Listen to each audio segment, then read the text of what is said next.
दोस्तों अर्तुगरुल के नाम से एक तुर्की ड्रामा पाकिस्तानी टेलीविजन पर उर्दू ज़बान में नशर किया जा रहा है, लेकिन उर्दू ज़बान में डबिंग से कबल यह ड्रामा पाकिस्तान में इस हद तक मकबूल है कि इसके मदाहों में वज़ीर-ए-आज़म इमरान खान को भी गिना जाता है, जिसमें दिखाई गई इस्लामी तहजीब की तारीफ़ कर चुके हैं। दोस्तों इस वीडियो के अंदर हम आपको अर्तुगरुल के बारे में जितना हो सकेगा बताएंगे,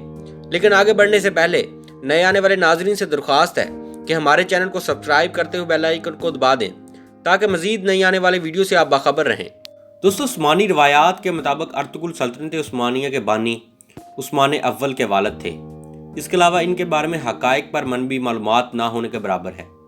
कई सदियों तक दुनिया के एक बहुत बड़े हिस्से पर हुक्मरानी करने वाले इस ख़ानदान और सल्तनत का आगाज़ तारीख़ की धुंध में गुम हो चुका है। जो बात तय है वो ये कि उस्मान का तलक आज के तुर्की में इंतोलिया के इलाके में इबाद तुर्क खाना बदोश कबीले से था और इसकी हुकूमत इंतोलिया की छोटी छोटी हुकूमतों में से एक थी जिनकी ताकत में ज़्यादा फ़र्क नहीं था। सवाल ये पैदा होता है कि आखिर उस्मान या फिर इनके वालिद ने ऐसा क्या किया कि सिर्फ इसी ख़ानदान का राज कबीले से छोटी रियासत और फिर इंतोलिया की बड़ी सल्तनत बनने से 3 बरआज़मों में फैला और फिर खिलाफत में तब्दील हुआ। दोस्तों सल्तनत उस्मानिया की बुनियाद 14वीं सदी के अव्वल में रखी गई और यह 20वीं सदी में ख़त्म हुई। इस दौरान एक ही ख़ानदान से तल्लुक़ रखने वाले 37 सुल्तान इसकी सीट पर बैठे। एक मूर्ख के मुताबिक किसी ख़ानदान का मुसलसल इतनी देर तक हुकूमत करना मौजज़े से कम नहीं। दोस्तों मूर्ख कैरोलाइन फंकल अपनी किताब उस्मान का ख्वाब सल्तनत उस्मानी की कहानी में लिखती हैं कि उस्मानियाओं की कामयाबी की वजूहात कुछ भी हो, लेकिन इनकी इंतोलिया में अपने हमसायों के साथ 2 सदियों पर फैली हुई लड़ाई इंतहाई सख्त थी। अर्तुगरुल के बारे में उस्मानी रवायात। दोस्तों बुरक स्टैनफोर्ड जेशाह अपनी किताब सल्तनत उस्मानी की तारीख और जदीद तुर्की में इस रवायात का जिक्र करते हुए लिखते हैं कि सल्तनत उस्मानी की शुरुआत तारीख के तालिब इल्मों के लिए हमेशा से अहम सवाल रहा है, लेकिन इस दौर के ज़राए की कमी और बाद में उर्दू में लिखी गई रवायात में तज़ाद की वजह से पूरे यकीन से कुछ कहना मुश्किल है। इन्होंने इस मशहूर रवायात को बयान करते हुए लिखा है कि उस्मानियाओं के जद अमजद सुलेमान शाह थे जो काई कबीले के सरदार थे और 12वीं सदी के आखिर में शुमाली ईरान के एक इलाके में आबाद रहे। रवायत के मुताबिक मंगोल हमलों के पेश नज़र दीगर बहुत से तुर्क कबाइल की तरह ये कबीला भी गुलामी और तबाही से बचने के लिए नए इलाकों की तरफ रवाना हुआ और जे शाह के मुताबिक ये ख्याल है कि सुलेमान शाह शाम में दाखिल होते हुए दरिया फ़रात में डूब गए और इसके बाद इनके 2 बेटे वापस चले गए, जबकि अर्तुगरुल ने मगरब की तरफ अपना सफ़र जारी रखा और इंतोलिया के इलाके में दाखिल हो गए, जहाँ सल्जूक हुक्मरानों ने इनकी मदद के बदले इन्हें इंतोलिया के मगरबी इलाके में ज़मीन दे दी। जेशाह की किताब में दर्ज इस रवायत के मुताबिक अर्तुगरुल 1280 में चल बसे और कबीले की क़यादत इनके बेटे उस्मान को मिल गई।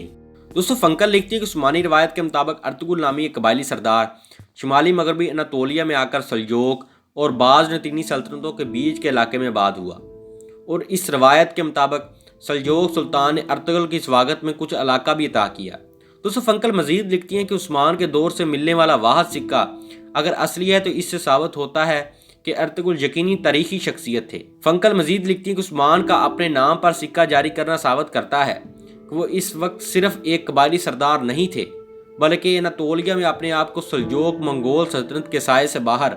एक खुद मुख्तार अमीर समझना शुरू हो चुके थे। दोस्तों मूर्ख लेस्ली बी पेरिस ने अपनी किताब the imperial harem women and sovereignty in the Ottoman Empire में लिखा है कि सल्तनत उस्मानिया के आगाज़ के बारे में सबसे ज़्यादा सुनी जाने वाली रवायत के मुताबिक उस्मान ने अपनी इब्तदाई कामयाबियों के बाद एक ख्वाब देखा था। इस ख्वाब में इन्होंने देखा कि एक दरवेश शेख इदबाली के सीने से चांद नमूदार होता है और इसके अपने सीने में दाखिल हो जाता है। इसके साथ ही इसके पेट से एक बहुत बड़ा दरख्त निकलता है जिसका साया पूरी दुनिया पर छा जाता है।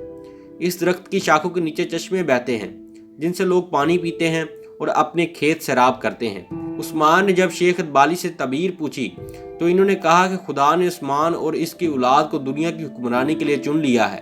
और इन्होंने कहा कि इनके सीने से निकलकर उस्मान के सीने में दाखिल होने वाला चांद इनकी बेटी है जो इस ख्वाब के बाद उस्मान की अहलिया बन गई। फंकर लिखती हैं कि इब्तदाई उस्मानी सुल्तानों को अपने आगाज़ की तारीख मालूम करने से ज़्यादा दिलचस्पी दूसरों पर हुकूमत के अपने हक को साबित करने में थी और इनके नज़दीक इनकी सल्तनत का आगाज़ एक ख्वाब से हुआ था जो उस्मान ने अपने बुजुर्ग दरवेश के घर में क़याम के दौरान देखा था। वो मज़ीद लिखती हैं कि इस ख्वाब की कहानी में दस्तावेजी सबूत भी तारीख में मिलता है।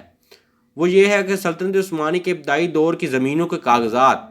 سے اندازہ ہوتا ہے کہ عثمان کے دور میں ادبالی نامی بزرگ موجود تھے، اور اس بات کی بھی کچھ شہادت ہے کہ ان کی بیٹی عثمان کی 2 بیویوں میں سے ایک تھی۔ دوستو، سوگت کے علاقے میں ارطغرل کے نام سے ایک چھوٹی سی مسجد اور ایک مزار ہے، جس کے بارے میں کہا جاتا ہے کہ وہ ارطغرل کے بیٹے نے ان کے لیے بنائی تھی، اور پھر جس میں عثمان کے بیٹے ریحان نے اضافہ کیا۔ کیرولائن فنکل لکھتے ہیں کہ اس مسجد اور مزار پر اتنی بار کام ہوا ہے کہ اس کی پہلی تعمیر سے کوئی نشانی نہیں بچی،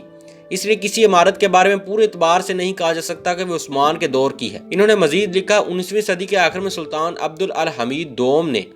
کمزور ہوتی سلطنت کی ساخت بہتر کرنے کے لیے اپنے آباء و اجداد کی شہرت کا سہارا لینے کی کوشش کی اور سوگت میں ارطغرل کا مزار سرنو تعمیر کیا اور عثمانی شہیدوں کا ایک قبرستان بنایا۔ دوستو، جوش کارنی کہتے ہیں کہ سلطنت عثمانی میں سلطان سلیمان اور عبد الحمید دوم کی شہرت ارطغرل سے بہت زیادہ ہے، لیکن ارطغرل پر ٹی وی سیریل بنانا بغیر وجہ نہیں۔ کارنی کہتے ہیں کہ ایسے کردار کے بارے میں ٹی وی سیریل بنانے میں جسے لوگ نہیں جانتے، آسانی یہ ہے کہ اس کو کسی بھی رنگ میں پیش کیا جا سکتا ہے، جبکہ مقبول شخصیات کی خوبیوں اور خامیوں کے بارے میں لوگ آگاہ ہوتے ہیں۔ دوستو، کارنی مزید کہتے ہیں کہ ارطغرل کے بارے میں سیریل بنانا ایسے ہی تھا جیسے خالی سلیٹ پر مرضی سے رنگ بھرنا۔ دوستو، تاریخ کی کتابوں میں ارطغرل کا ذکر بہت کم ملتا ہے، اس لیے جتنا ہو سکا ہم نے آپ کو بتایا۔ اگر آپ کو ہماری ویڈیو اچھی لگی ہو تو ہماری ویڈیو کو لائک کر دیں، چینل کو سبسکرائب کرتے ہوئے بیل آئیکن کو دبا دیں، اور کمنٹ سیکشن میں اپنی رائے کا اظہار دینا مت بھولیے گا۔ ملتے ہیں آپ کو اگلی ویڈیو میں، تب تک کے لیے اجازت دیجیے۔ اللہ حافظ۔